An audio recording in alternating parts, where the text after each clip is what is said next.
Bismillahirrahmanirrahim. Assalamualaikum warahmatullahi wabarakatuh.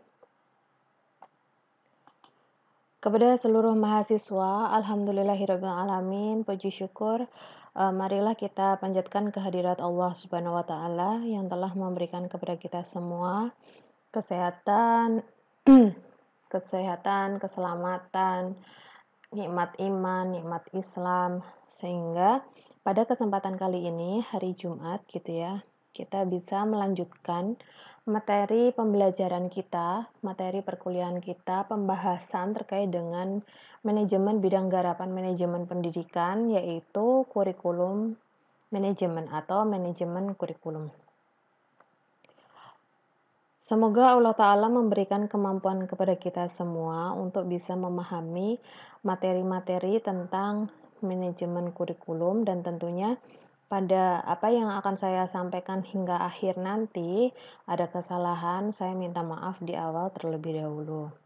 Terutama dan termasuk ketika saya membuat rekaman materi perkuliahan ini banyak noise-noise yang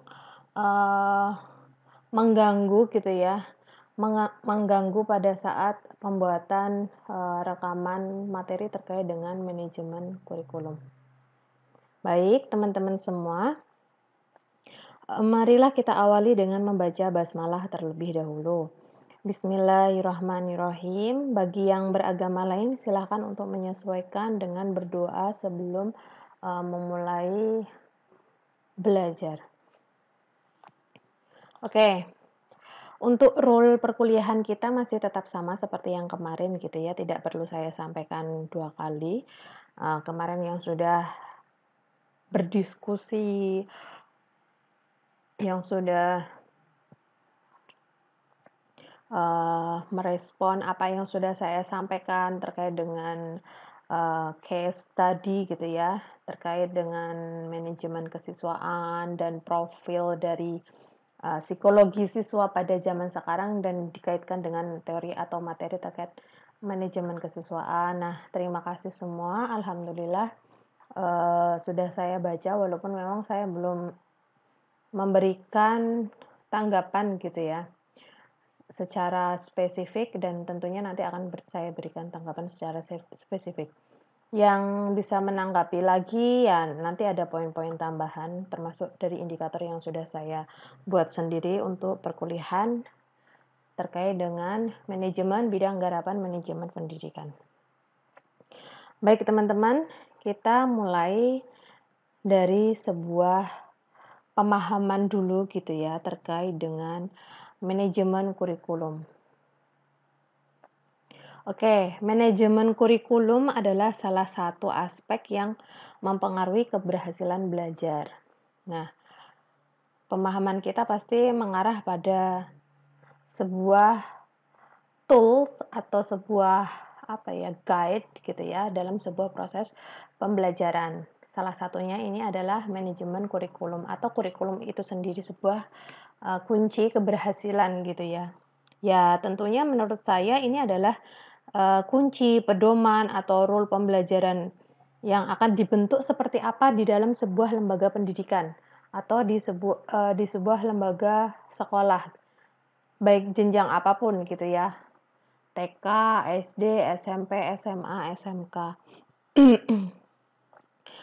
Sehingga kurikulum ini adalah bagian integral, kalau menurut saya memang bagian integral, yang nantinya akan dijabarkan ke dalam sebuah pelaksanaan pembelajaran dan tentunya ketika pembuatan kurikulum itu akan mengacu pada sebuah aspek keberhasilan yang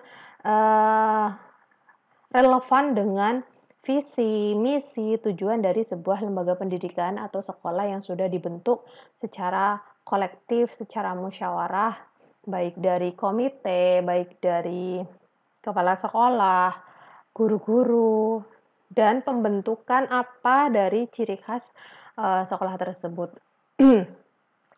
Jadi kalau dikaitkan, karena memang manajemen bidang garapan manajemen pendidikan itu kan kita memahami bahwa itu adalah satu kesatuan gitu ya, yang saling berkesinambungan, yang saling berinteraksi satu dengan lain dan berkolaborasi untuk bisa mencapai visi dan misi sekolah yang sudah ditetapkan sebelumnya. Nah, kemarin sudah terkait dengan manajemen kesiswaan, tentunya dengan berbagai hal gitu ya, mulai dari plan sampai evaluation.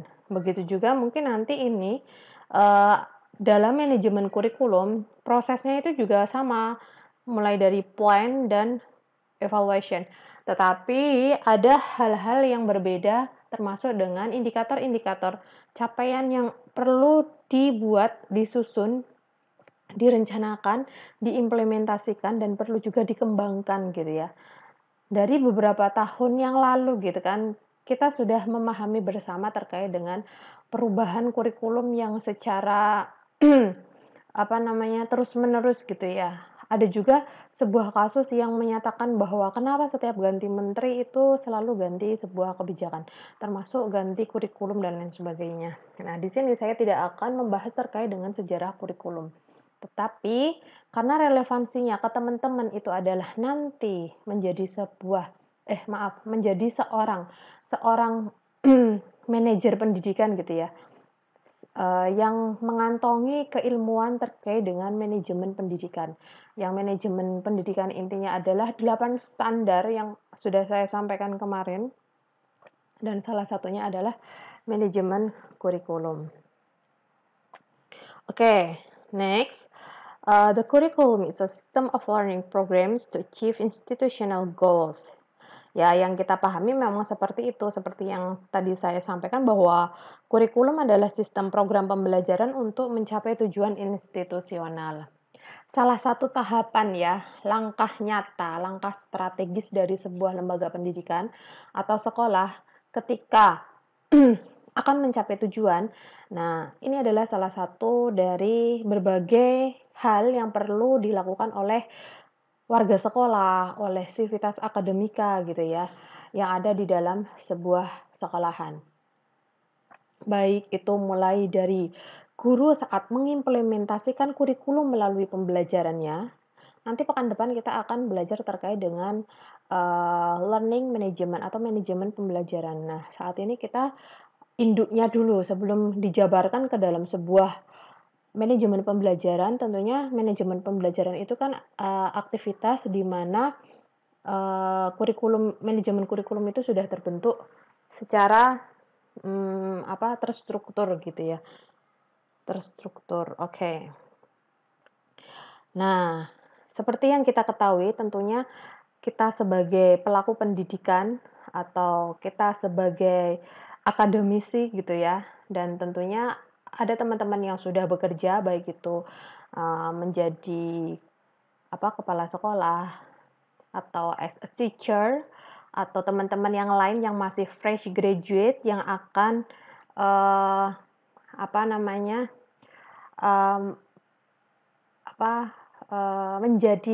menjadi seorang pendidik gitu ya. Baik itu pendidik di jenjang SD, SMP, SMA, SMK maupun di perguruan tinggi nanti, kita memang sudah bisa memahami kurikulum dari pengertian yang sangat bagus sekali gitu ya, yaitu di Undang-Undang Sisdiknas nomor 20 tahun 2003 pasal 1 ayat 19. Nah, di sana sudah dijelaskan bahwa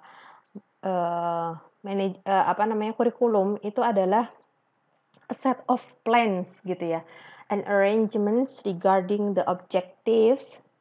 Jadi seperangkat rencana dan pengaturan mengenai tujuan, konten isi, and learning materials atau bahan pembelajaran, as well as the methods used to guide. Nah, intinya itu ada di guide gitu ya. Tadi saya sudah menyampaikan bahwa tentunya menurut saya yang di awal tadi, kurikulum itu adalah sebuah kunci, pedoman, rule, dan lain sebagainya. Nah, kalau di Undang-Undang Sisdiknas ini disampaikan bahwa kurikulum itu adalah set of plans, seperangkat rencana, dan pengaturan terkait dengan tujuan, isi, learning materials, bahan pembelajaran, serta yang dapat digunakan sebagai pedoman, as well as the methods yang dapat digunakan used to guide, pedoman, untuk pelaksanaan kegiatan pembelajaran dalam rangka mencapai tujuan pendidikan tertentu. Kalau di dalam sebuah lembaga pendidikan yang dia memiliki ciri khas tertentu seperti yang kemarin saya sampaikan saat saya menyampaikan manajemen kesiswaan, siswa itu akan bisa dikembangkan gitu ya, akan bisa ditingkatkan potensinya sesuai dengan ciri khas sekolah tertentu. Misalnya sekolah itu khusus untuk tahfidz gitu ya, atau sekolah itu mencetak atau misalnya gini di Yogyakarta ini TK dan SD-nya ada yang terkait dengan life skills gitu ya, sekolahnya hanya life skills. Jadi, karena swasta dan kurikulum yang disusun itu tidak mengacu pada kurikulum pemerintah yang set gitu ya. Ngesetnya tuh nggak seperti yang di pemerintah misalnya C1, C2, C3, terus ada apa namanya itu yang tambahan itu, eee sampai lupa saya namanya. Muatan lokal, maaf ya, muatan lokal gitu ya. Tetapi enggak, ada salah satu sekolah yang saya pernah temui dan saya pernah observasi di sana gitu ya, terkait dengan Montessori School gitu.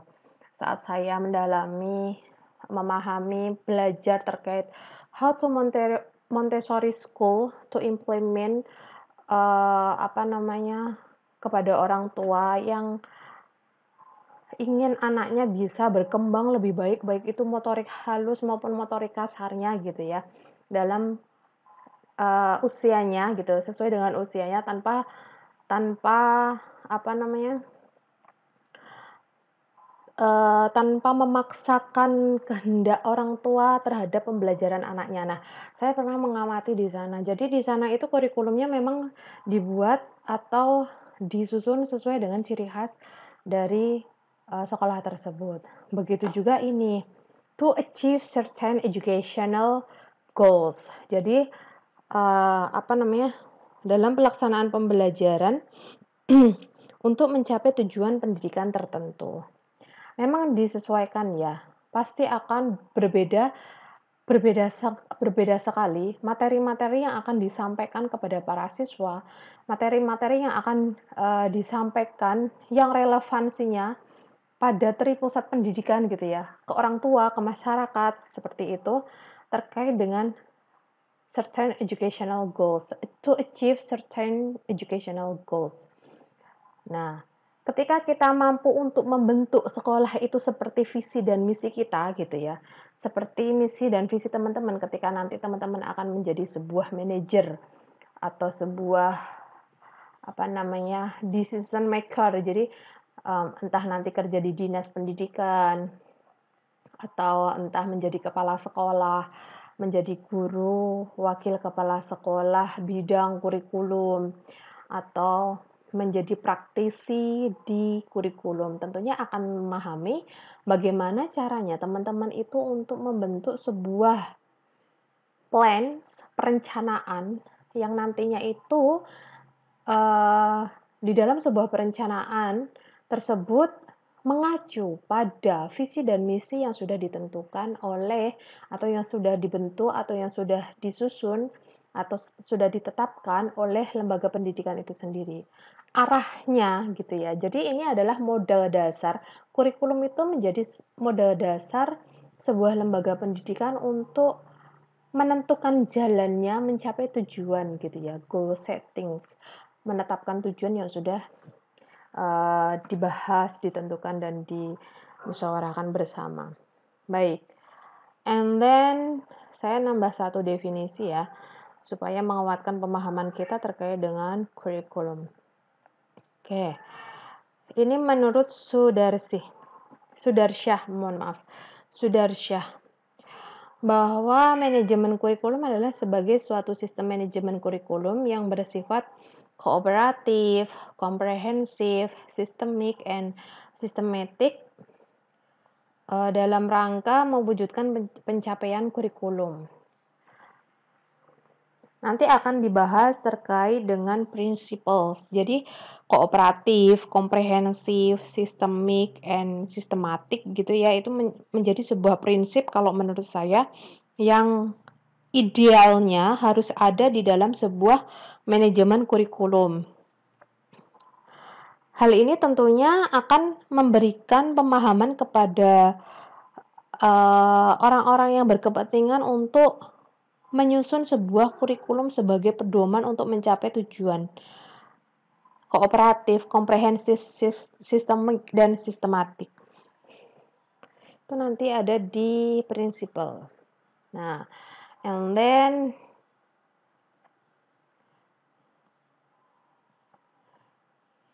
ini adalah in my opinion gitu ya, bahwa manajemen kurikulum adalah keseluruhan proses upaya bersama untuk memperlancar pencapaian tujuan pembelajaran dengan penekanan pada upaya peningkatan kualitas interaksi pembelajaran. Jadi, implementasi dari kurikulum itu adalah sebuah pembelajaran. Kenapa upaya bersama? Karena kurikulum itu ketika diimplementasikan di sebuah lembaga pendidikan, di sekolah, jenjang sekolah apapun ya, itu membutuhkan usaha bersama, tidak hanya miliknya seorang guru saja, atau beberapa guru gitu ya, atau seluruh guru yang mengajar dari berbagai mata pelajaran yang ada gitu ya. Tetapi juga akan berhasil, kurikulum akan berhasil diterapkan manakala ada siswa yang diajar dan ada output dari hasil pembelajaran tersebut. Kalau output hasil pembelajaran artinya apa? Kalau output hasil pembelajaran artinya bahwa siswa yang sudah memahami materi dari guru yang disampaikan oleh guru di sekolah gitu ya, dia akan memiliki capaian-capaian seperti yang sudah ditetapkan di dalam sebuah RPP. Itu di pembelajaran gitu ya. Pada akhirnya gitu, di masa mendatang gitu ya, visioner gitu ya, ketika kita memahami secara komprehensif dan visioner, implementasi yang sangat mendalam, yang sangat implementatif banget gitu ya, yang bisa dimaknai bahwa implementasi atau keberhasilan pelaksanaan kurikulum itu ketika pembelajaran berhasil. Tidak hanya siswa itu mendapatkan nilai yang baik sesuai dengan harapan guru, tetapi juga memiliki sikap yang baik dari proses pembelajaran itu sendiri.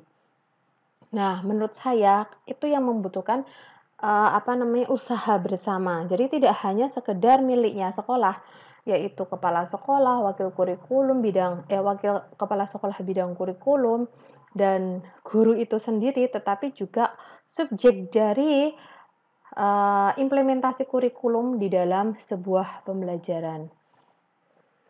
Karena dengan adanya output yang kelihatan gitu ya, atau outcome ketika para siswa itu lulus melanjutkan sekolah dan atau bekerja bagi lulusan SMK gitu ya, lulusan SMA bisa melanjutkan ke perguruan tinggi, lulusan SD bisa melanjutkan ke jenjang SMP sesuai dengan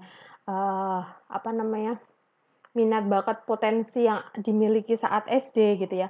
Lulusan SMP juga bisa menentukan arah di mana siswa itu tidak hanya dipaksa oleh orang tuanya untuk memilih sekolah, tetapi bisa memilih sendiri. Nah, itu adalah outcome di mana efforts to improve the quality of learning interaction gitu ya. Jadi tidak hanya sekedar dan tidak hanya sampai berhenti pada kurikulum itu dijabarkan ke dalam sebuah pelaksanaan pembelajaran saja. Stop sampai situ tidak. Tetapi menurut saya adalah proses to join efforts gitu ya. Usaha bersama untuk bisa meningkatkan kemampuan, keterampilan dan lain sebagainya pada saat pembelajaran.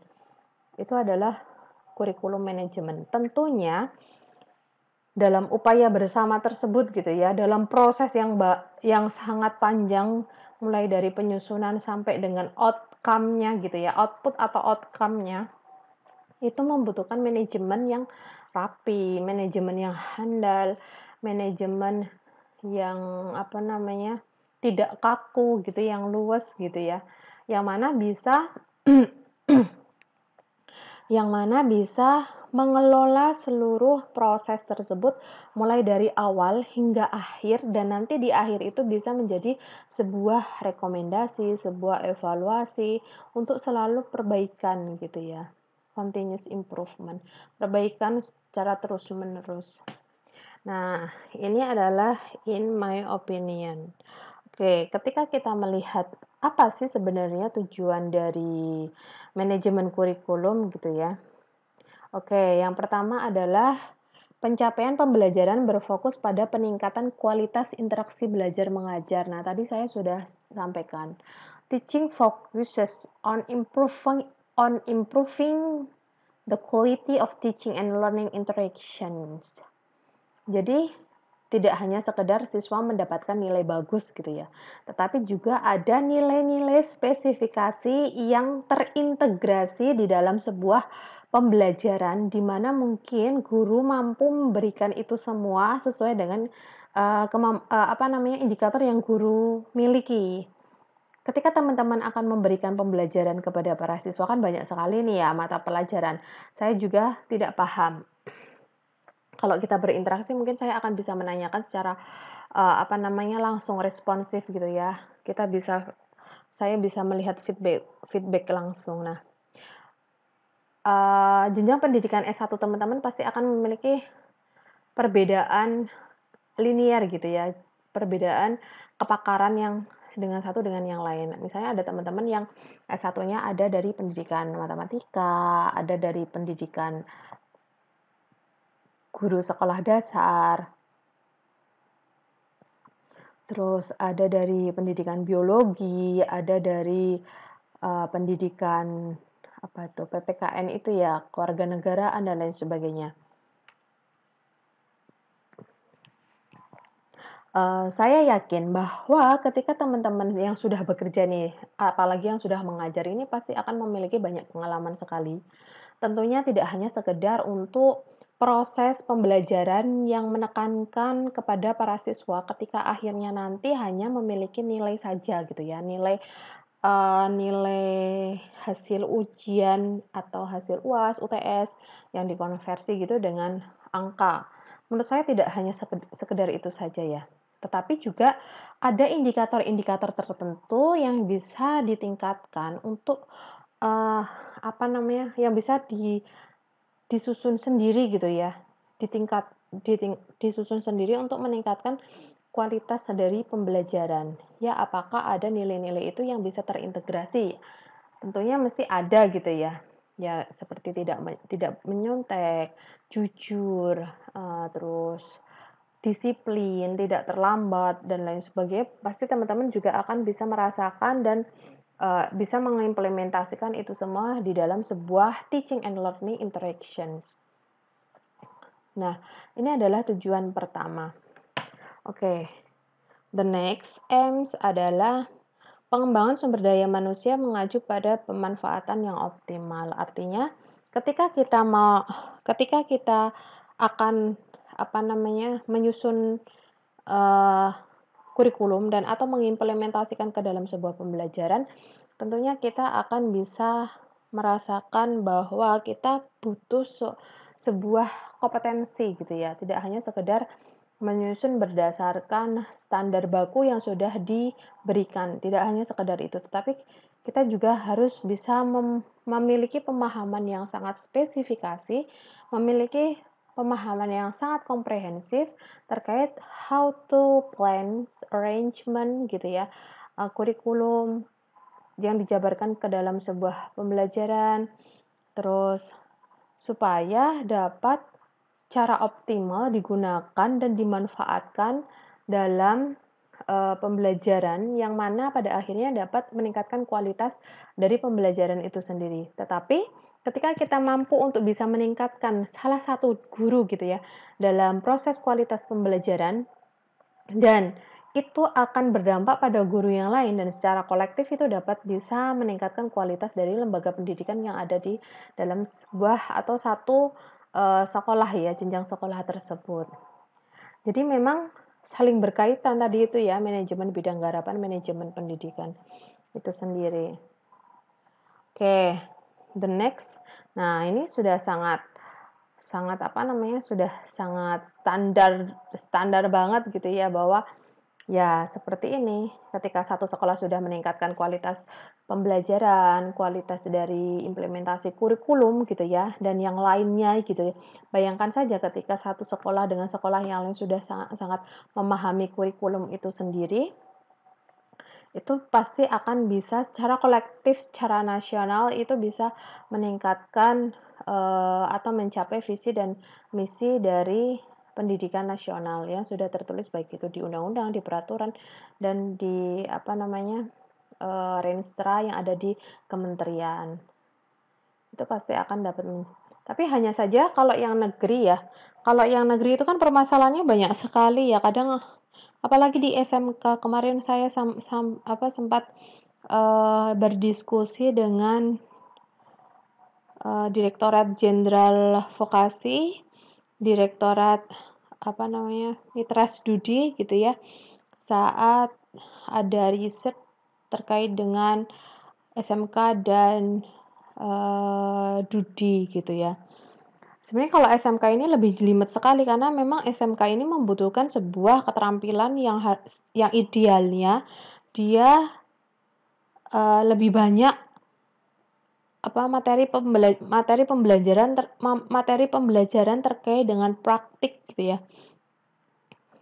Praktik apapun karena SMK juga sangat banyak sekali bidang bidang keahlian, bidang garapan, bidang keahliannya gitu ya, bidang studinya.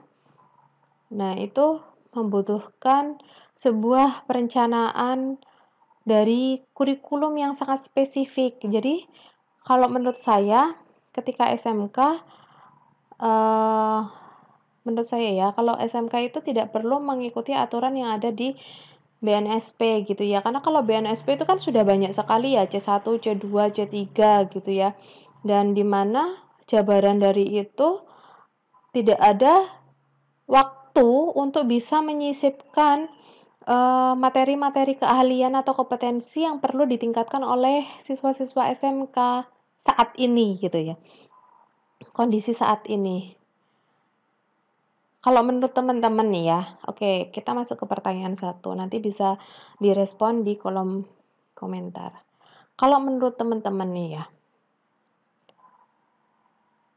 kurikulum itu idealnya berubah-ubah sesuai dengan kondisi era, perkembangan era, atau memang hanya sekedar tetap sesuai dengan yang sudah ditetapkan oleh pusat kurikulum. Kalau menurut teman-teman gimana? Kalau misalnya berubah-ubah gitu ya, misalnya dikondisikan sesuai dengan era, artinya standar baku yang perlu diberikan oleh pusat kayak gitu ya, itu masih ada kolom-kolom kosong di mana tidak hanya sekedar ditambah pada muatan lokal, materi muatan lokal saja gitu ya, tetapi juga materi-materi pembelajaran lain yang bisa diajarkan oleh siswa tanpa harus diberikan melalui ekstrakurikuler gitu. Menurut teman-teman bagaimana tanggapannya? Oke, nanti bisa menjadi bahan untuk presensi kehadiran. And the next, itu adalah meningkatkan kualitas belajar mengajar pada pendidikan tertentu. Kenapa saya di sini membuat pernyataan pendidikan tertentu, karena saya menaungi banyak teman-teman yang mungkin sudah bekerja di berbagai jenjang sekolah gitu ya. Baik itu SD, SMP, SMA, SMK. Tetapi saya juga tidak bisa fokus pada perjenjang karena itu nanti akan lama sekali ya. Satu semester ini mungkin tidak cukup untuk menyampaikan terkait dengan kurikulum dari berbagai jenjang. SD saja sudah memiliki karakteristik siswa yang berbeda dengan SMP, SMA, SMK gitu ya. Dari karakteristik siswanya saja sudah berbeda. Apalagi dengan perlakuan yang akan kita berikan, yang kita susun melalui kurikulum gitu ya. Kurikulum dan yang dijabarkan melalui RPP, silabus gitu dan akhirnya belum lagi pada metode yang digunakan dalam pembelajaran, sumber-sumber belajar yang digunakan, dan atau material selain terkait dengan pembelajaran. Jadi memang pada intinya tujuan dari penyusunan sebuah kurikulum dan atau adanya sebuah manajemen kurikulum itu adalah untuk improving the quality of teaching and learning in a particular education. Itu pasti pasti tujuannya akan mengarah ke sana. Saya yakin itu ya. Memang karena kurikulum is a key gitu ya. Seperti apa yang saya sampaikan, kurikulum is a guide, is a key dan hal integral yang memang itu bisa menjadi sebuah kesuksesan dalam pembelajaran. Pembelajaran yang diharapkan nantinya juga bisa relevan dengan visi dan misi yang sudah ditetapkan. Mesti ke situ ya, memang muter-muter. Sebenarnya memang dari manajemen itu ya itu aja gitu ya. Maksudnya dari plan sampai goals gitu ya. Plan, goals. Di plan dan goals itu membutuhkan sebuah rentang proses manajemen pengelolaan gitu ya. Tetapi memang kenapa kok kelihatannya hanya seperti itu saja ya teorinya. Tetapi kalau dipraktikkan kenapa banyak sekali permasalahan gitu ya. Banyak sudut pandang yang bisa kita pahami bersama ya teman-teman ya. Tidak hanya kita sebagai pelaku pendidikan, jadi kita melihat pada sudut pandang kita sebagai pelaku pendidikan, enggak hanya itu saja. Tetapi ketika kita melihat juga subjek dari pelaku pendidikan, siswa memiliki orang tua tinggal di sebuah masyarakat memiliki sebuah banyak pandangan terkait dengan bagaimana itu pendidikan. Campur tangan dari orang tua, campur tangan dari masyarakat itu juga membutuhkan sebuah proses manajemen. Nah, nanti kita akan membahas terkait dengan manajemen campur tangan ini di akhir. Artinya ada manajemen hubungan masyarakat gitu ya. Public relations management. Nah, belum lagi ketika sudut pandang dari seorang decision maker, pengambilan kebijakan. Orang yang pengambilan kebijakan itu kan biasanya praktisi ya. Ada praktisi mungkin juga dibantu oleh akademisi. Tetapi kita sebagai pelaku itu adalah implementatif di lapangan. Jadi kita yang merasakan bagaimana seluk-beluk terkait dengan implementasi dari penyusunan. Sedangkan kita tidak menyusun gitu ya kurikulum itu. Yang nyusun ada di atas gitu ya, di BNSP, di pusat kurikulum dan lain sebagainya. Nah, itu kadang tidak relevan. Kadang yang menyusun dan yang mengimplementasikan, yang melaksanakan gitu ya, kadang ada sedikit crash, misunderstanding. Di lapangan membutuhkan A, ternyata penyusunannya secara konseptual yang belum digodok secara matang seperti itu ya, sehingga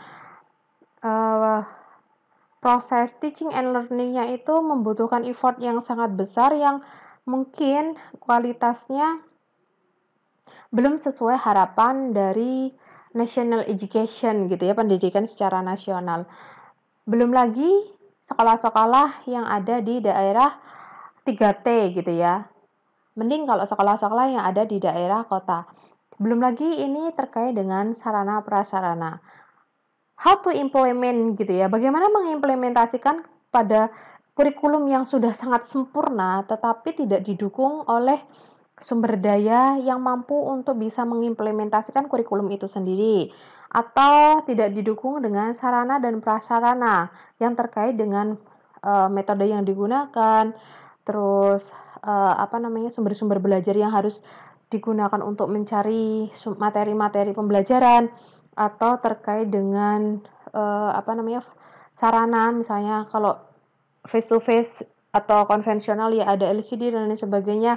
Kalau misalnya secara distance learning atau jarak jauh ya ada platform-platform yang dia membutuhkan misalnya laptop, komputer dan lain sebagainya. Nah, achievement itu yang mungkin menjadi sebuah permasalahan ketika kita tidak bisa improving the quality of teaching and learning gitu ya.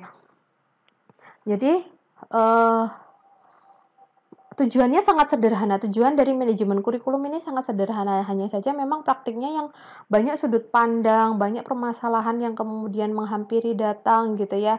Dan kadang permasalahan itu tidak bisa diselesaikan, tidak bisa di bawah dan diselesaikan ke atas gitu ya, ke pusat kurikulum atau ke BNSP gitu ya, karena memang sudah diketok palu secara nasional oleh atas kayak gitu ya, oleh BNSP dan pusat kurikulum.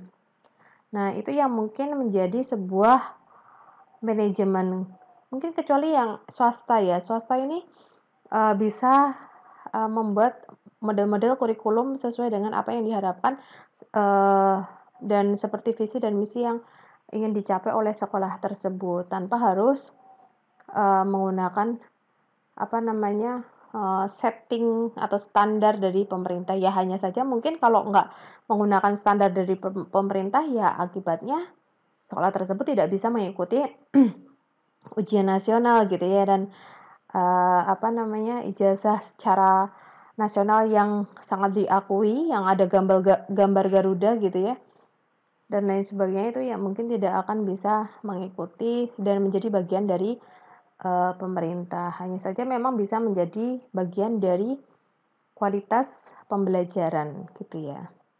Oke, ini adalah aims. Oke, and the next adalah principle. Nah, ini ada beberapa principle. Ada productivity, democratization, cooperative effectiveness and efficiency, direct the vision, mission, and goal set in the curriculum. Nah, ini ada lagi. Nggak hanya di aims, tapi juga ada di principles juga ada ya.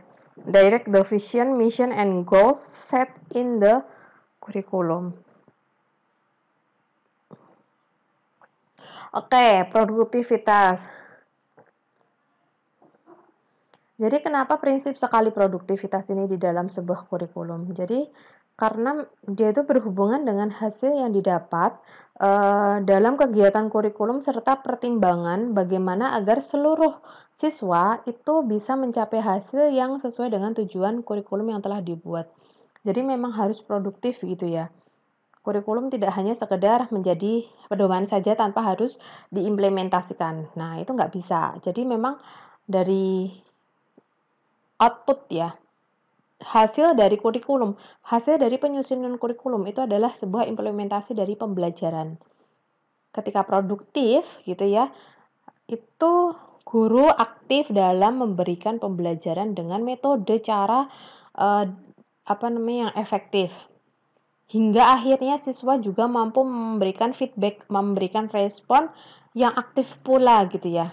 Entah melalui tugas-tugas yang diberikan oleh guru, entah melalui aktivitas-aktivitas yang menjadi tugas yang diberikan oleh guru, yang menjadi tugas siswa gitu ya. Atau feedback lain yang terlihat baik itu di internal sekolah, di dalam sekolah maupun di luar sekolah, yaitu perilaku siswa itu sendiri gitu ya. Seperti yang kemarin, good attitude, terus tidak menyimpang. Nah, itu adalah produk dari produktivitas kurikulum, pembuatan kurikulum yang sudah diimplementasikan gitu ya. Oke, and the next adalah demokratisasi. Oke, demokratisasi ini berhubungan dengan proses pelaksanaan yang harus berdasarkan atas demokrasi secara keseluruhan. Jadi memang sebenarnya kalau bisa ya tidak memaksa ya, memang di mana-mana keterpaksaan, memaksa dan otoriter itu menjadi prinsip yang tidak baik ketika kita akan mengimplementasikan sebuah program atau sebuah kurikulum yang sudah disusun gitu ya. Tidak rasis, tidak diskriminatif gitu ya. Membeda-bedakan ini siswa dari orang kaya, ini siswa dari orang sederhana gitu ya. Jadi kurikulum diimplementasikan dalam sebuah pembelajaran ya untuk to all kayak gitu ya, untuk keseluruhan. Tidak ada pemilihan, tidak ada kekhususan gitu ya. Kecuali memang kalau kurikulum itu disetting dari awal sesuai dengan visi dan misinya gitu ya, terkait dengan, eee, apa namanya, eee, ciri khas sekolah itu sendiri. Oke, the next adalah kooperatif. Kooperatif ini merupakan sebuah prinsip yang berhubungan dengan perolehan hasil yang diharapkan harus diikuti dengan kerjasama yang positif di antara pihak-pihak yang terlibat. Tadi sudah saya sampaikan di atas, pihak-pihak yang terlibat di dalam sebuah implementasi kurikulum, yaitu pembelajaran gitu ya. Tadi sudah saya sampaikan. And the next adalah effectiveness and efficiency. Jadi ketika kita melihat kurikulum gitu ya, implementasi kurikulum yang sudah disusun,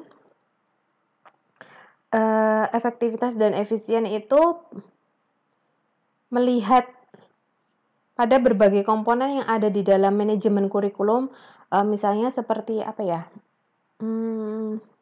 biaya, terus waktu, terus tenaga kerja guru itu sendiri gitu ya, tenaga kerja warga sekolah itu sendiri.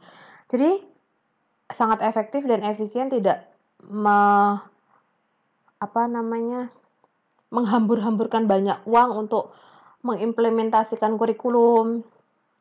Terus dalam segi waktu juga dia bisa lebih efisien gitu ya, lebih efektif. Jadi guru bisa mengimplementasikan kurikulum ke dalam sebuah pembelajaran dengan membuat RPP silabus gitu ya, dan materi-materi pokok sesuai dengan tujuan dari RPP yang sudah disusun gitu ya. Dan tentunya efektif yang selanjutnya dan efisien selanjutnya adalah guru itu sendiri gitu ya. Karena apa? Guru harus mampu, guru harus kompeten, dan guru harus lebih profesional lagi ketika memberikan pembelajaran kepada para siswa. Salah satu permasalahan yang ada mungkin tidak efektif dan efisien ya bisa jadi karena uangnya, bisa jadi karena waktunya, dan atau bisa jadi karena guru itu sendiri gitu ya. Guru yang tidak profesional gitu ya. Banyak masalah juga dari guru itu sendiri. Justru malah dari guru itu sendiri gitu ya. Saya tidak mendiskreditkan guru dan tidak mengkambing hitamkan guru adalah sumber dari segala permasalahan yang ada di pembelajaran, tidak. Tetapi ketika akan direct the vision mission kayak gitu ya, untuk mencapai tujuan bersama, baik itu dari lembaga pendidikan yang ada saat kita atau teman-teman nanti bisa mengajar, saat teman-teman nanti menjadi guru dan atau dosen gitu ya, saat sudah mengeset tujuan, menetapkan sebuah tujuan untuk mencapai tujuan tersebut, kan salah satunya ya guru atau dosen itu membantu meningkatkan kualitas dari pembelajaran, itu salah satu kecilnya gitu ya. Nah, effective and efficiency ini mungkin salah satu di antara permasalahan itu adalah saya sendiri gitu ya. Saya yang tidak profesional, saya yang tidak kompeten, saya yang tidak bisa mengembangkan diri untuk bisa memberikan materi sesuai dengan yang diharapkan oleh para mahasiswa gitu ya. Atau ketika guru memberikan materi yang tidak sesuai yang diharapkan oleh para siswa, yang melenceng jauh, yang tidak sesuai dengan koridornya gitu ya, koridor di dalam sebuah materi perkuliahan atau pembelajaran gitu ya, yang kurang profesional gitu ya. Atau mungkin yang lebih parah lagi ketika ada beberapa pendidik yang melakukan sebuah perlakuan yang tidak baik gitu ya kepada para siswanya. Kan banyak juga ya itu di berita. Saya kok selalu miris sekali ketika dunia pendidikan tercoreng lagi setelah mungkin profil psikologi dari siswanya yang perlu dikembangkan secara mental, fisik, psikologinya juga, ternyata ada beberapa guru yang mungkin sama profil psikologinya yang perlu juga diintenskan untuk lebih, memiliki good attitude seperti itu ya. Ada beberapa hal berita gitu ya terkait dengan guru melakukan tindakan yang tidak baik terhadap siswa. Ada pada jenjang apapun, ya kan? Ada pada jenjang SD. Yang sangat miris sekali kan ini SD ya. Padahal SD itu memang karakteristik yang sangat rentan dalam sebuah proses pembelajaran. Yang guru itu idealnya memberikan sebuah tidak hanya sekedar materi pembelajaran tetapi juga contoh yang baik gitu ya. Tetapi justru anak-anak SD menjadi korban dari ketidakbaikan perilaku seorang guru. SMP gitu ya. SMP juga ada. Kalau SMA ini saya belum menemukan berita. Ada nggak? Oke, pertanyaan kedua untuk teman-teman dalam proses kehadiran nanti ya. Kasus apa yang pernah teman-teman temui di lapangan terkait dengan tidak efektif dan tidak efisiensi dalam proses implementasi kurikulum? Nah, tidak perlu disebutkan subjeknya, tidak perlu disebutkan lembaganya, dan yang benar-benar teman-teman temui. Kalau teman-teman tidak menemui, ya tidak perlu menjawab. Oke ya, and the last ini direct the vision, mission, and goals set in the curriculum. Mengarahkan visi, misi, dan tujuan yang telah ditetapkan dalam kurikulumnya. Tentunya kalau manajer kurikulum ya dia pasti akan memahami. Sayangnya kan gini ya, kadang kurikulum itu di-set oleh BNSP atau pusat kurikulum. Standarnya itu adalah standar nasional. Hanya saja ketika sekolah-sekolah itu menyusun sebuah visi, misi, dan tujuan, ya memang secara general itu mengacu pada tujuan yang sudah dibentuk atau disusun atau tertulis di dalam sebuah undang-undang gitu ya. Ya salah satunya untuk meningkatkan kualitas pendidikan lah, atau berakhlak mulia, berbudi pekerti dan lain sebagainya lah ya itu. Tetapi kadang kan ada misi atau jabaran-jabaran atau tujuan-tujuan yang atau tahapan-tahapan tujuan itu yang mungkin tidak sesuai. Artinya gini loh, sekolah lembaga pendidikan yang ada di Indonesia itu pasti banyak sekali memiliki hal yang mungkin itu akan menjadi ikonik atau ciri khas dari lembaga pendidikan itu sendiri. Artinya ketika kurikulum disusun oleh pusat gitu ya, dan kita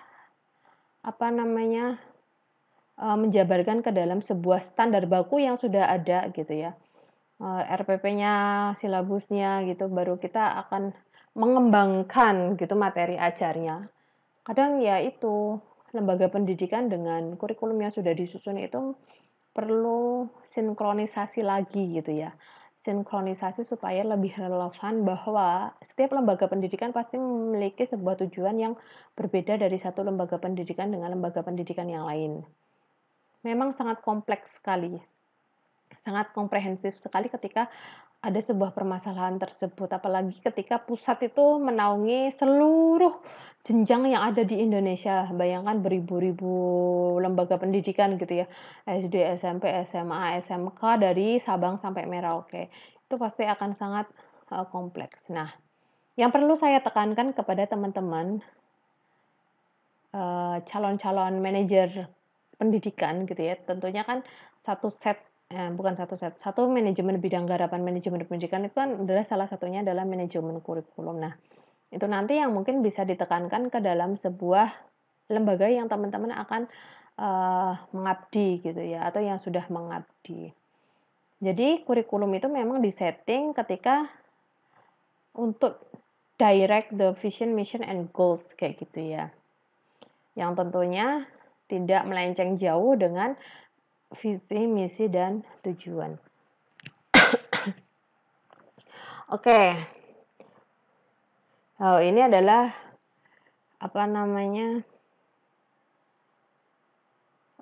isi dari kurikulum ya. Yang pertama adalah establishing the vision. Dia adalah menetapkan visi. Ya, perumusan visi yang merupakan penjabaran dari visi institusi, baik itu kalau di sini maaf saya tulis university, faculties, department, session, study program. Harusnya ini adalah schools ya. Schools. Jadi perumusan visi didasarkan pada pertimbangan kebutuhan masyarakat, kebutuhan profesional, dan kebutuhan akademik. Lagi-lagi sudut pandang yang berbeda. Kalau menurut saya pribadi ya, kalau bisa jenjang pendidikan itu yang searah gitu ya. Searah artinya dari SD itu sudah digali potensinya seperti apa. Nanti terus disusun SMP. SMP pun juga, jadi kalau jenjang SMK itu juga mencarinya adalah, kan karena SMK itu mencarinya lulusan SMP gitu ya. Lulusan SMP itu ya yang sudah memiliki potensi gitu ya. Tidak hanya sekedar lulusan SMK, siswa-siswa yang masuk ke SMK dengan lulusan SMP yang mereka ternyata tidak diterima di SMA. Jadi SMK menjadi sebuah alternatif. Tidak seperti itu gitu ya. Karena memang itu akan menjadi sebuah permasalahan baru lagi ketika melihat karakteristik dari siswa yang mungkin tidak memiliki kompetensi yang sesuai dengan keterampilan yang ditawarkan di SMK kayak gitu ya. Sesuai dengan bidang keahlian. Ada juga yang mungkin karena paksaan orang tua, inginnya ke SMA, tetapi karena paksaan orang tua supaya lulus sekolah langsung kerja, mending ke SMK saja, kayak gitu ya. Nah, itu yang menjadi permasalahan, salah satu implementasi dari visi The National Education. Memang banyak sekali yang harus kita perhatikan dan banyak sekali yang yang mungkin kalau membantu kita belum bisa secara direct, secara langsung gitu ya. Tetapi menjadi sebuah akademisi yang profesional, memahami dari apa yang sudah ada, dari permasalahan-permasalahan yang sudah ada, dan menjadi salah satu bagian dari implementasi kurikulum dan pembelajaran yang ada di tempat kita belajar dan mengajar gitu ya, tempat kita bekerja, mengabdi gitu ya. Itu adalah ketika kita mampu consideration of social needs, professional needs, and academic needs gitu ya. Apalagi ketika perkembangan teknologi yang semakin pesat gitu ya. Teman-teman pasti juga akan merasakan betapa bingungnya bagaimana untuk bisa memberikan solusi yang terbaik pada pemangku kebijakan. Saya pun juga seperti itu, tapi setidaknya ketika kita bisa memberikan yang terbaik gitu ya kepada para seluruh siswa kita, dan kita bisa mengoptimalkan diri kita untuk bisa kompeten di dalam sebuah penyusunan atau ketika musyawarah terkait dengan kurikulum. Nah, itu adalah bagian terkecil kita untuk bisa memberikan solusi terbaik dalam implementasi kurikulum, tentunya pada establishing the vision. Oke, next adalah explain the mission. Nah, describe what is being achieved and for whom. Jadi ya, ini memang khusus untuk para manajer kurikulum ya, ketika menyusun sebuah kurikulum. Untuk siapa, kayak gitu ya. Apa yang ingin dicapai dan untuk siapa. Nah, itu nanti dijelaskan di dalam sebuah misi. And then, profile of graduates. Ini mengenai peran yang dapat dilakukan oleh lulusan dan bukan hanya deskripsi singkat tentang data lulusan. Jadi, memang tujuan yang sangat visioner gitu ya, gagasan yang sangat visioner itu ketika kita mampu membuat sebuah, pernyataan baik itu tertulis maupun sikap bahwa lulusan SD itu seperti apa gitu ya, lulusan SMP itu seperti apa dan bagaimana, lulusan SMA, SMK itu seperti apa.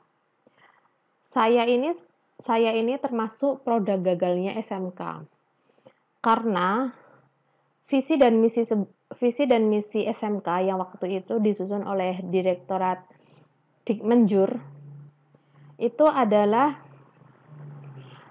lulusan SMK mampu bekerja sesuai dengan bidang keahliannya, memiliki keterampilan dan cakap dalam bekerja, profesional, tahan banting dan lain sebagainya. Tetapi pada saatnya ternyata saya tidak bisa menjadi tujuan dari visi misi yang sudah ditetapkan oleh Dikmenjur, Direktorat Menengah Kejuruan, Dikmenjur pada saat itu. Sekarang menjadi Direktorat Vokasi, Dirjen Vokasi, Direktorat SMK di bawah naungan Dirjen Vokasi. Nah, kenapa saya menjadi produk gagal? Karena memang saya ternyata kuliah gitu ya. Nah, ini adalah set yang menurut saya gagal. Ketika nanti teman-teman bisa menjadi sebuah manajer kurikulum, tentunya mampu untuk bisa mendeskripsikan bahwa lulusannya itu seperti apa gitu ya. Peran dari lulusan itu seperti apa. SD bisa? Bisa. Coba teman-teman, ini pertanyaan yang ketiga. Kira-kira kalau lulusan SD, kalau teman-teman menjadi seorang manajer kurikulum, bagaimana teman-teman bisa mendeskripsikan lulusan SD? Akan berperan seperti apa? Mengingat karakteristik SD yang kita ketahui bahwa anak-anak SD itu masih membutuhkan orang tuanya gitu ya. Dan kebanyakan dari anak-anak SD ini ketika sekolah ke SMP itu juga sesuai dengan harapan orang tuanya, diarahkan oleh orang tuanya. Nah, menurut teman-teman, pertanyaan ketiga ini, ketika teman-teman menjadi manajer kurikulum, bagaimana teman-teman akan mendeskripsikan singkat tentang peran yang dapat dilakukan oleh lulusan SD? Ya, tidak hanya sekedar memilih jenjang SMP, tapi terkait dengan apa toh potensi yang bisa dimunculkan oleh lulusan SD. Oke ya, kalau guru SD mungkin akan lebih mampu bisa menjawab. Belum tentu juga ya, oke. Oke, and the next adalah task analysis. Task analysis ini ya. Task analysis itu adalah mendeskripsikan profil lulusan dengan membuat indikator. Kalau ini saya tulis doctors, educators, law, economists, itu karena memang ini kemarin saya setting manajemen kurikulum saat membahas terkait di perguruan tinggi. Saya minta maaf, saya belum mengedit, saya tidak teliti terkait di perguruan tinggi. Oke. And the next adalah formulasi kompetensi, formulation of competence. Nah, lulusan seperti apa yang akan dibentuk melalui program pendidikan ini? Nah, ini karena kompetensi, makanya memang ini jenjangnya yang lebih tinggi gitu ya. Kalau di jenjang lebih tinggi kan lebih spesifik bidangnya gitu ya. S1, S2, S3 gitu ya. S1 pendidikan. Pendidikan pun banyak sekali. S1 non kependidikan pun banyak sekali. Masing-masing bidang pasti juga masing-masing memiliki kompetensi. Begitu juga sama halnya ketika di jenjang SMK karena kompetensinya sangat banyak sekali.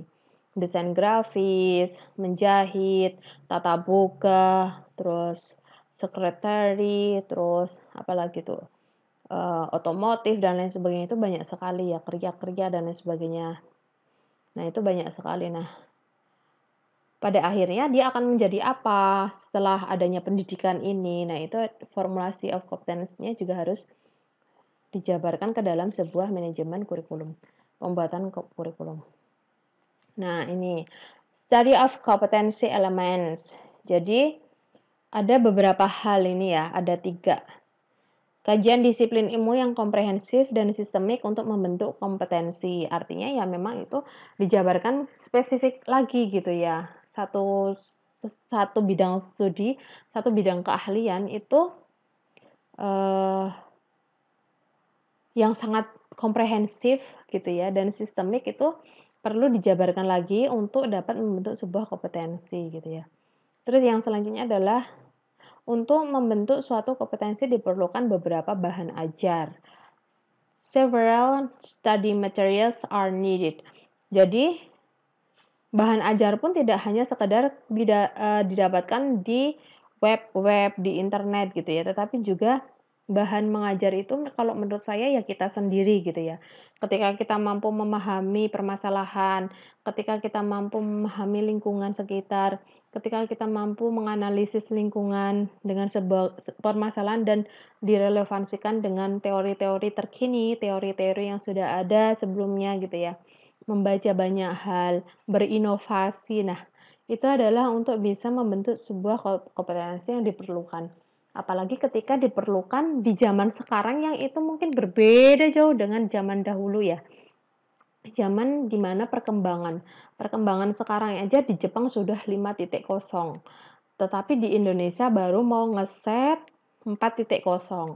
Sedangkan zaman dahulu masih 1.0 gitu ya. Artinya perkembangan zaman, itu juga akan menyesuaikan adaptasi sebuah kompetensi lulusan di mana hal tersebut mampu dijadikan sebuah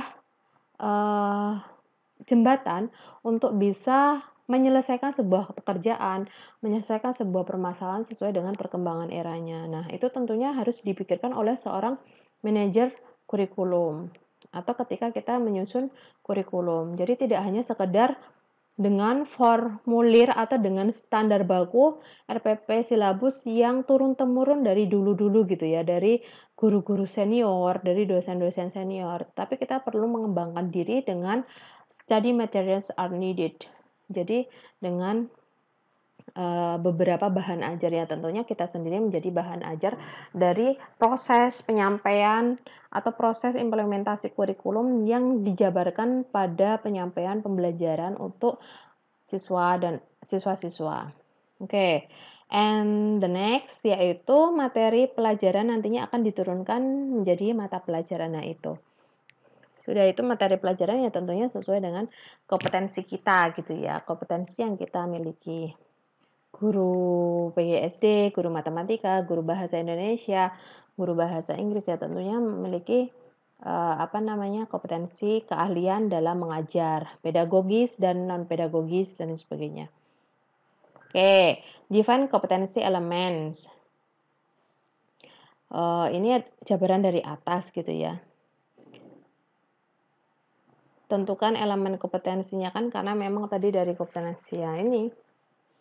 Unsur-unsur kompetensi yang meliputi the foundation of personality, landasan kepribadian, terus mastery of knowledge and skills, penguasaan pengetahuan dan keterampilan, ability to work, kemampuan bekerja, attitude in working behavior, sikap perilaku kerja, and understanding the rules of community life, pemahaman aturan hidup bermasyarakat. Nah, ini menjadi sebuah penentu dalam elemen kompetensi yang perlu kita tingkatkan, yang perlu kita kembangkan, tentunya yang sesuai dengan perkembangan era. Lagi-lagi ketika kita melihat perkembangan era pasti akan berubah ya segalanya gitu. Maksudnya baik perlakuan, baik teori yang digunakan di dalam sebuah masyarakat, teori sosial dan lain sebagainya gitu ya, pemahaman, keterampilan gitu ya, terus itu pasti akan mengikuti perkembangan era itu, perkembangan perubahan zaman gitu ya. Nah, bagaimana caranya kompetensi elemen atau elemen kompetensi yang kita susun di dalam sebuah kurikulum itu mampu eee, menjad mampu memberikan mampu menjadikan sebuah hal yang bisa, digunakan untuk adaptasi oleh seluruh siswa kayak gitu ya, dan kita sendiri tentunya. Memang yang paling penting adalah kita sebagai pengajar atau kita sebagai manajer kurikulum, pembuat kurikulum. Tidak hanya sekedar menuliskan foundation of personality itu menurut teori-teori saja gitu ya, tetapi juga memang harus ada sebuah need analysis atau analisis kebutuhan yang didasarkan pada analisis situasi, terus permasalahan yang ada, kondisi karakteristik siswa gitu ya. Menurut saya seperti itu, memang sangat rumit dan itu memang membutuhkan sebuah kolaborasi penyusunan kurikulum antara lembaga pendidikan yang ada di dalam kita mengabdi dengan pusat, menurut saya seperti itu. Supaya memang linier gitu ya, nge-line, searah, sejalan, segaris kayak gitu ya. Oke, the next adalah identify the name of the course. Oke, menyebutkan nama mata pelajaran. Nah, ini yang disesuaikan. Banyak yang perlu di-upgrade gitu ya, termasuk menurut saya pribadi ketika saya menjadi seorang dosen. Hal terkini yang ingin saya dalami sekali itu adalah ketika penelitian big data itu. Big data. Jadi kita penelitian tidak perlu ke sana kemari, tetapi ketika kita disuguhkan oleh data dengan segala metode big data, kita mampu menganalisis, mampu menginterpretasikan, mampu membuat sebuah kesimpulan data-data itu gitu ya. Itu juga perlu menjadi dasar ketika kita identify the name of the course. Jadi tidak hanya sekedar materi-materi pembelajaran, nama-nama mata pelajaran yang sudah ada, nama-nama mata kuliah yang sudah ada, dan tidak berkembang gitu ya. Seperti halnya ketika kita belajar ilmu-ilmu analisis data gitu ya teman-teman ya. Mungkin nanti analisis data itu teman-teman udah dapat belum ya? Ini semester berapa? Oh, 1 belum ya, semester 2. Ilmu-ilmu analisis data gitu ya. Ketika ada perkembangan teknologi, tentunya yang dulunya manual, yang dulunya konvensional, sekarang bisa menggunakan sebuah aplikasi atau software atau program gitu ya. Dan itu tentunya juga bisa menjadi bahan tambahan, upgrade untuk teman-teman memahami terkait dengan analisis data penelitian. Baik kuantitatif, baik kualitatif, baik mixed method, dan lain sebagainya. Jadi, kurikulum yang disusun untuk teman-teman semua yang disesuaikan dengan kondisi terkini gitu ya. Tidak hanya sekedar kurikulum yang diajarkan dari tahun ke tahun, baik itu ada perkembangan era, tetapi materi yang disampaikan seperti tidak ada perkembangan era. Nah, menurut saya itu perlu diidentifikasi the name of the course supaya disesuaikan dengan topik terkini, study topics gitu ya, yang bisa dijadikan sebuah alternatif dari mata pelajaran untuk meningkatkan kompetensi lulusan seperti itu ya. Nah, itu juga perlu dikembangkan oleh teman-teman ketika menjadi manajer kurikulum terkait dengan nama-nama mata pelajaran yang sesuai gitu ya, yang sesuai yang dibutuhkan pada kondisi saat ini atau terkini. Menurut saya seperti itu. Oke. Masih ada lagi nggak? Oh, masih ya. The next adalah ini yang harus dijabarkan ke dalam sebuah pembelajaran ya. Oke. Termasuk alokasi waktu, penentuan jumlah waktu, sumber belajar, identifikasi mata pelajaran. Nah, itu nanti kita jabarkan ke dalam sebuah manajemen pembelajaran. Cuma hanya saja pekan depan itu kan karena manajemen pembelajaran, maka kita akan memahami bagaimana proses pembelajaran mulai plan sampai evaluation gitu ya.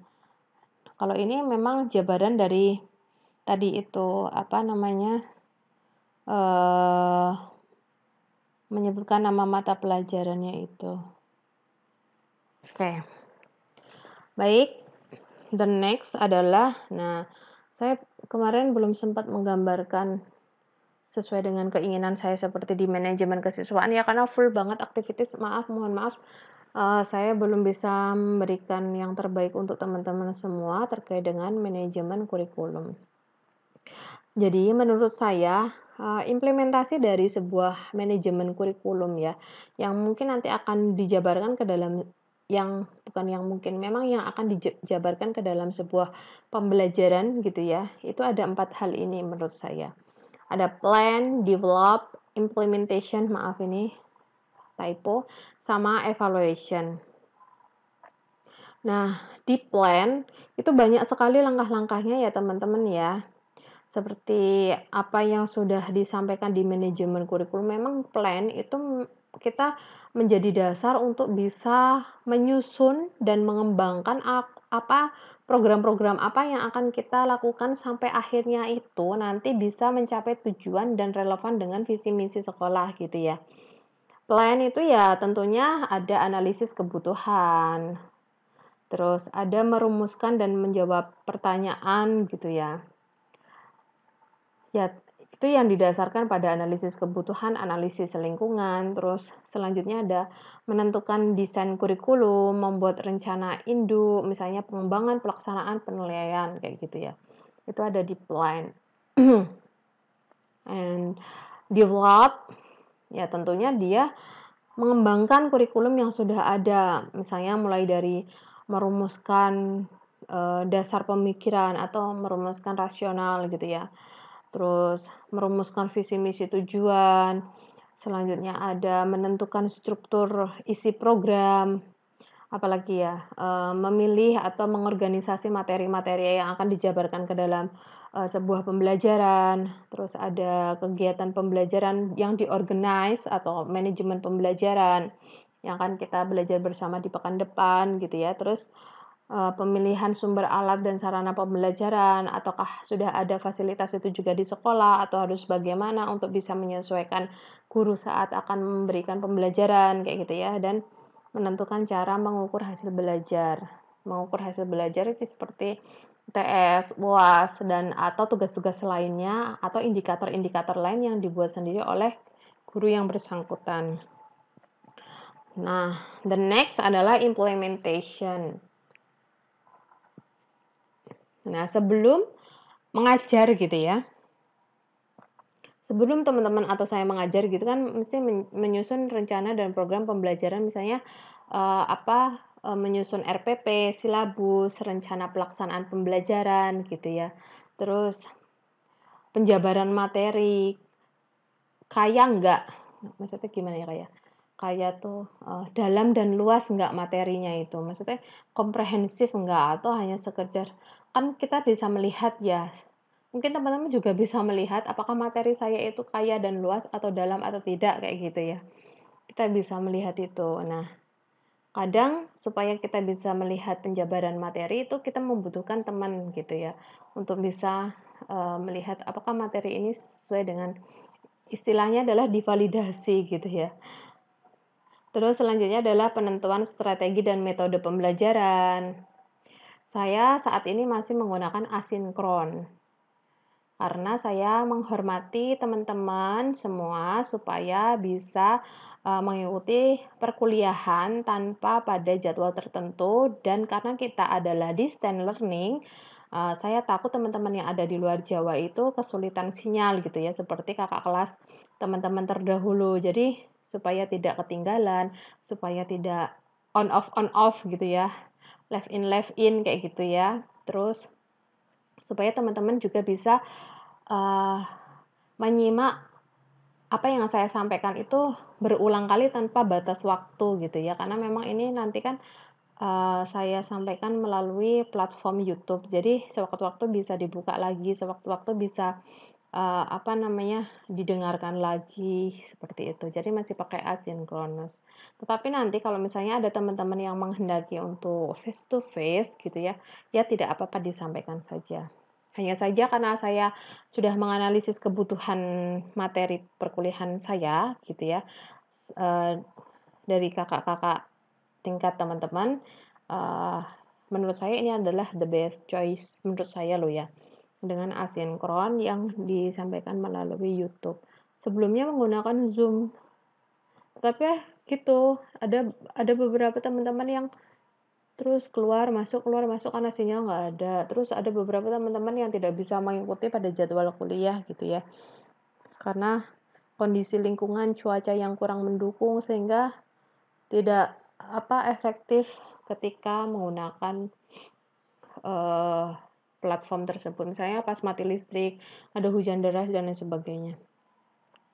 Oke, next adalah penyediaan sumber alat dan sarana pembelajaran, terus penentuan cara dan alat penilaian proses dari hasil belajar dan setting lingkungan pembelajaran. And the last yaitu evaluation.